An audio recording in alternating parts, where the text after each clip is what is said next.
नमस्ते बच्चों, good morning students. और आज हम लोग कक्षा 11 भूगोल में अगले टॉपिक की बात करेंगे।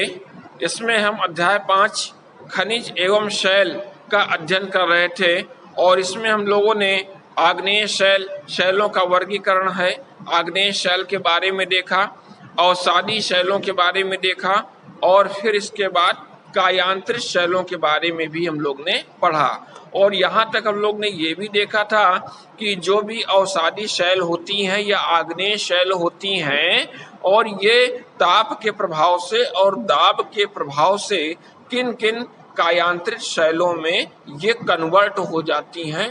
कायांतरित शैलों को हम लोग मेटामार्फिक रॉक्स भी कहते हैं, रूपांतरित शैल भी इसको हम लोग कहते हैं। इसके बाद अगली चीज आ रही है हमारे पास शैली चक्र। अब ये शैली चक्र है क्या, इस शैली चक्र के बारे में कुछ बातें हम लोग करते हैं कि ये शैली चक्र क्या है। तो शैल में क्या होता है, हमेशा परिवर्तन होता रहता है और शैल में जो भी परिवर्तन होता है ये लगातार चलने वाली एक प्रक्रिया है। इसी को हम लोग क्या कहते हैं, शैली चक्र कहते हैं, शैलों का चक्र कहते हैं। हर चीज का चक्र है, जल चक्र भी है ना।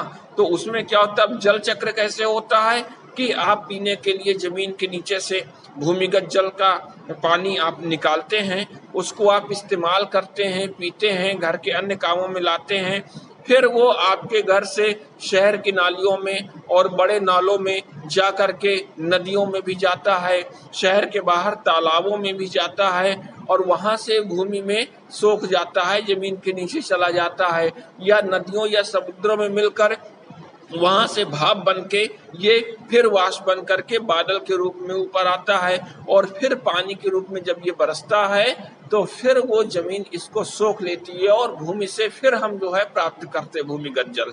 तो ठीक इसी तरह जल चक्र भी चलता है, तो हर चीज का चक्र चलता है। तो यहाँ पे शैली चक्र के बारे में भी हम लोग बता रहे हैं कि ये शैली चक्र है और इसके फलस्वरूप जो पुरानी शैलें होती हैं ये नवीन रूप इसमें ले लेती हैं और आग्नेय शैलें कायांतरित शैलों में बदल जाती हैं और आग्नेय तथा कायांतरित शैलों से अवसादी शैलों का निर्माण हो जाता है। फिर निर्मित जो भूपृष्ठ शैलें होती हैं वहां पे जो आग्नेय अवसादी या कायांतरित शैल के रूप में होती हैं वहां से प्रत्यावर्तन की प्रक्रिया होती है और वे पृथ्वी के आंतरिक भागों में फिर से पहुंच जाती हैं और फिर पृथ्वी के आंतरिक भाग में टेम्परेचर बढ़ने के कारण, ताप बढ़ने के कारण शैलें पिघल करके मैग्मा में बदल जाती हैं और मैग्मा ही आग्नेय शैलों का जनक होता है। इस तरह शैल चक्र हमेशा गतिमान रहता है। ये फिगर भी आप बना लीजिएगा, ये चित्र बना लीजिएगा और शैली चक्र के बारे में आप डिटेल भी नोट्स कर लीजिएगा, ये काफी इम्पोर्टेंट है। इसके अलावा इसके क्वेश्चन आंसर्स हैं, ये भी आप इस पाठ के कर लीजिएगा। इसमें आपके लघु उत्तरीय प्रश्न भी ये छोटे छोटे दिए गए हैं। आग्नेय शैल क्या है, अवसादी शैल क्या है, खनन शब्द को परिभाषित कीजिए और खनिज कितने प्रकार के, कौन कौन से खनिज होते हैं। इसके अलावा ये कायांतरित शैलों का भी ये डिटेल यहाँ पे दिया गया है। ये इसके कुछ अति लघु उत्तरीय प्रश्न और लघु उत्तरीय प्रश्न हैं, इनमें से भी मैक्सिमम जो भी आप ढूंढ सकें बुक से वो निकाल लीजिएगा, कर लीजिएगा। बाकी डिटेल में आपको हमने जो भी चीजें बताई गई हैं उसी से आपके क्वेश्चन आंसर निकल आएंगे।